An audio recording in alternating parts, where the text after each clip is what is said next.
Assalamualaikum warahmatullahi wabarakatuh. Salam sejahtera untuk kita semua. Yang terhormat Misiwi Angelika Sindia Sari Sihono S.Akun MBA sebagai dosen pengampu mata kuliah pengembangan pribadi dan teman-teman yang saya hormati. Hari ini kami akan perkenalkan kami dari kelompok 3. Terima kasih atas kehadirannya yang telah menyaksikan video ini. Hari ini kami akan membahas salah satu kasus yang sempat dibicarakan, yaitu kasus kekerasan Mario Dandi dan David Ozora.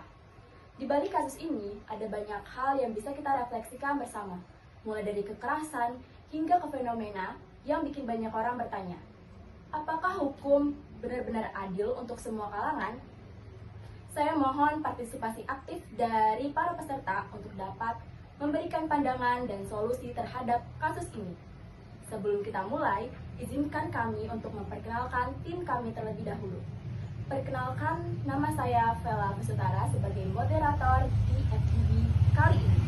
Dan bersama saya sudah hadir 4 peserta yang akan memberikan pandangan dari berbagai sisi.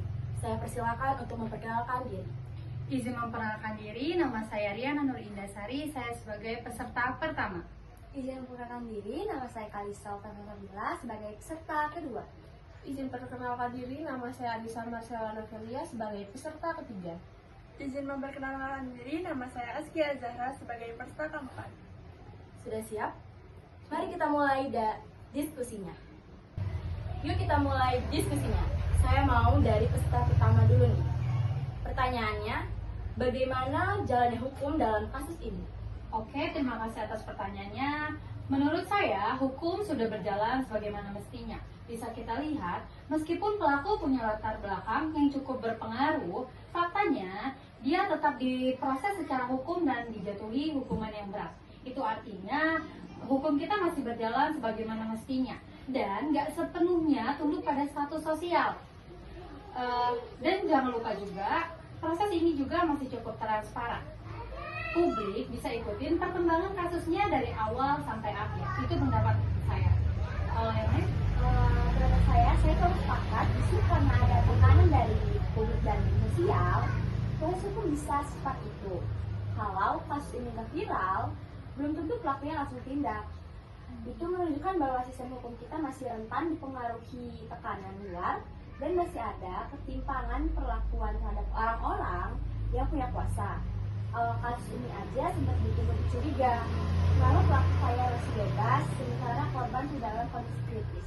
Itu sih pendapat saya. Iya, saya setuju dengan poin itu. Kita nggak bisa nutup mata bahwa privilege sosial benar-benar punya peran. Coba bayangin kalau pelakunya bukan anak pejabat, tapi orang biasa. Apa prosesnya akan tetap sebersih itu? Belum tentu. Kita masih sering lihat kasus-kasus serupa yang bahkan nggak naik ke permukaan karena pelakunya nggak terkenal atau nggak punya backing. Dan yang lebih miris, banyak korban yang nggak dapat keadilan hanya karena mereka nggak punya akses atau dukungan dari media. Saya bisa paham kekhawatiran teman-teman, tapi saya tetap merasa bahwa kasus ini jadi bukti kalau hukum kita bisa bekerja dengan baik, apalagi ketika dikawal publik. Memang, sorotan media membantu mempercepat prosesnya, tapi kan hasil akhirnya tetap sesuai hukum. Pelaku dihukum berat, bahkan sampai dikeluarkan dari sekolah dan keluarganya juga diperiksa. Buat saya, ini bisa jadi contoh kalau kita sebagai masyarakat juga punya peran penting dalam memastikan keadilan ditegakkan. Menarik ya, dari tadi kita sudah lihat bagaimana dua argumen yang cukup berimbang. Sekarang saya ingin geser ke pertanyaan berikutnya. Menurut kalian, apakah privilege sosial seperti status anak pejabat masih mempunyai pengaruh besar terhadap jalannya hukum di Indonesia? Menurut saya jelas masih ada. Kalau kita lihat pola yang terjadi, seringkali mereka yang punya nama besar cenderung dapat perlakuan yang lebih lembut. Bahkan karena ada kasus yang akhirnya dianggap selesai secara damai, padahal harusnya masuk ranah pidana. Ini bikin kita tanya, apakah hukum itu benar-benar sama untuk semua orang? Saya tidak bilang sistem kita sempurna sih, tapi kita udah lihat ada perubahan. Zaman sekarang masyarakat juga lebih melek hukum dan berani bersuara. Dan dengan adanya media sosial, semua juga bisa ikut mengawasi. Kasus ini adalah contohnya. Meskipun pelakunya punya privilege, tetap dia nggak bisa lolos dari jerat hukum. Artinya kita sudah masuk di fase di mana kuasa publik bisa menyeimbangkan kekuatan elit. Itu menurut pendapat dan opini saya. Oke, cukup. Sudah mulai panas. Sekarang aku mau ngajak kita mikir dari sisi yang lain. Pertanyaannya, kenapa sih kekerasan di kalangan remaja bisa terjadi dan apa kaitannya dengan pola asuh dan lingkungan sosial? Bagaimana pendapat kalian? Oke, menurut saya salah satu penyebabnya adalah kurangnya kontrol dan pendidikan karakter dari keluarga. Seringkali anak-anak yang dibesarkan dalam lingkungan penuh kemewahan tapi minim perhatian. Jadi kehilangan empati dan kontrol diri. Apalagi kalau orang tua juga punya kuasa dan terbiasa menyelesaikan masalah dengan uang atau koneksi. Sering kan kita ngelihatnya. Nah, itu bisa bikin anak ngerasa kebal hukum sejak dini. Itu menurut opini saya. Saya setuju, dan mau nambahin dari sisi lingkungan sosial, kita hidup di zaman dimana kekerasan, flexing kekayaan, dan putraan itu dianggap keren. Media sosial bikin standar hidup jadi absurd. Banyak remaja pengen diakui, pengen eksis, sampai rela melakukan hal ekstrim buat dapet perhatian aja. Kalau nilai yang bukan sudah kasih lemah, jadi kekerasan ini dianggap wajar, bahkan kayak natural aja gitu. Iya, dan menurut saya sekolah juga punya tanggung jawab moral. Kadang sekolah terlalu fokus ke nilai akademik, tapi lupa ngajarin empati dan etika. Kalau kita mau cegah kekerasan, ya pendidikan karakter harus jadi prioritas. Bukan cuma pintar, tapi juga peka dan punya hati. Saya juga percaya bahwa pola asuh itu kunci utama. Anak-anak belajar dari apa yang mereka lihat, bukan cuma dari apa yang diajarkan. Kalau di rumah mereka lihat kekerasan, dianggap biasa, atau kalau salah bisa diselamatkan dengan uangnya. Ya, mereka akan tumbuh dengan mindset kayak gitu. Makanya penting banget buat bangun budaya rumah yang sehat. Bukan cuma kayak secara materi, tapi juga kayak secara nilai. Wah, tanggapan dari kalian sangat luar biasa. Bikin kita semua mikir ulang tentang hal-hal yang sering kita anggap sepele. Sekarang, yuk kita coba berpindah dari analisis ke aksi. Tadi kita sudah membahas faktor-faktor penyebab dari keluarga, lingkungan sosial, sampai sistem pendidikan. Pertanyaanku sekarang lebih ke arah refleksi dan solusi. Kalau kalian punya ruang untuk bergerak sekecil apapun, apa langkah pertama yang bakal kalian ambil untuk mencegah kekerasan remaja di sekitar kita? Oke, terima kasih atas pertanyaannya. Kalau saya pengen lebih aktif ngajakin diskusi kayak gini ke sekolah-sekolah. Karena banyak banget anak muda yang nggak sadar kalau tindakan mereka tuh berdampak. Kita butuh ruang buat ngobrol jujur, bukan cuma diajarin secara teori. Diskusi, simulasi, dan dialog tuh penting biar anak muda punya kesadaran sosial. Itu menurut opini. Oke, kalau menurut saya pengen bikin kampanye media sosial soal bahaya privilege dan pentingnya kesetaraan. Biar publik makin sadar, terutama anak-anak muda. Karena sekarang banyak yang ngerasa kalau nggak punya backing, ya harus diem aja. Padahal semua orang punya hak buat didengar. Itu opini saya.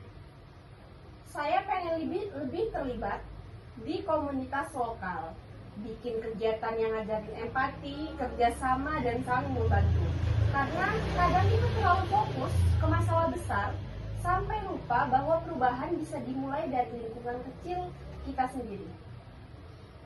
Lanjut. Kalau saya pengen dorong program monitoring dari senior ke junior, biar ada yang ngajarin, ngarahin, dan jadi contoh nyata. Karena kadang anak muda tuh butuh figur itu positif, makanya dampaknya bisa banget. Refleksi yang kalian berikan keren banget. Dari yang kalian sampaikan, kita bisa lihat kalau kasus ini bukan cuma soal kekerasan remaja saja, tapi juga soal hukum, ketimpangan sosial, dan peran kita sebagai masyarakat. Intinya, keadilan itu bukan partisipasi. Kita tidak bisa cuma berharap sistem bekerja untuk lebih peka, lebih kritis, dan berani bersuara kalau ada yang tidak adil. Oke teman-teman, diskusi kita hari ini cukup seru dan membuka banyak sudut pandang. Dari tadi kita sudah mengobrol soal hukum, kekerasan, sampai privilege. Dan ternyata kasus Mario Dandi ini tidak cuma soal satu tindakan kriminal saja, tapi nunjukin juga bagaimana status sosial bisa ngaruh ke proses pengadilan. Sebelum kita tutup, aku pengen dengar masing-masing dari kalian dapat pelajaran apa dari kasus ini. Oke, baik. Kalau menurut pandangan saya, kasus ini bisa jadi bukti bahwa hukum kita sebenarnya masih bisa jalan, asal diawasi dan dikawal sama-sama oleh masyarakat. Meskipun pelakunya anak pejabat, tapi tetap diproses dan dapat hukuman. Itu artinya hukum kita sudah mulai bergerak dari arah yang lebih adil. Selama kita juga tidak tinggal diam. Itu menurut pandangan saya. Menurut pandangan saya, kalau saya justru mikirnya yang bikin hukum beneran jalan ya karena kasusnya viral. Kalau nggak ramai di media sosial, bisa aja loh pelakunya langsung tindak. Itu nunjukin kalau sistem kita tuh masih berat sebelah. Privilege seksual tuh masih berasa banget pengaruhnya. Jadi penting banget buat kita buat terus kritis dan peka sama isu-isu kayak gini. Buat saya pribadi, kasus ini tuh kayak pengingat gitu kalau keadilan tuh masih belum benar-benar rata. Status sosial, latar belakang keluarga, itu semua masih bisa bikin perlakuan jadi beda. Dan kadang hal-hal kayak gitu malah dianggap biasa. Padahal sebenarnya itu masalah besar. Kita nggak boleh menganggap privilege itu hal wajar. Iya, saya juga setuju sih. Tapi saya lebih fokus ke poin bahwa masyarakat tuh punya peran penting banget. Karena makin banyak yang peduli dan awal, sistem hukum juga jadi nggak bisa semena-mena. Jadi ya, kita sebagai generasi muda juga harus ikut jaga itu. Bukan cuma nonton, tapi aktif bersuara kalau ada yang nggak beres.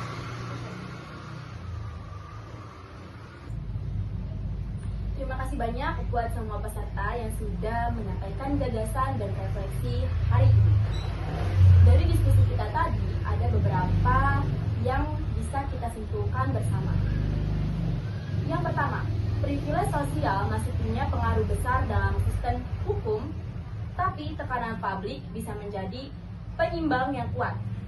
Yang kedua, kasus Mario Dandi bukan hanya soal kekerasan remaja, tapi juga membuka mata kita soal bagaimana sistem keadilan berjalan di tengah masyarakat yang masih timpang secara sosial.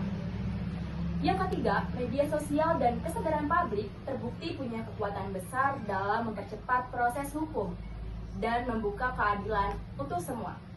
Dan yang terakhir, generasi muda punya peran penting dalam menjaga keadilan, bukan hanya dari penonton, tapi juga pengawal dan penggerak perubahan. Semoga diskusi kita hari ini tidak cuma berhenti di layar ini saja, tapi bisa jadi bahan refleksi dan langkah nyata untuk kita semua. Terima kasih untuk teman-teman yang sudah menonton FGD kelompok 3 hari ini. Semoga apa yang dapat kami sampaikan bermanfaat bagi kalian semua. Terima kasih. Wassalamualaikum Warahmatullahi wabarakatuh.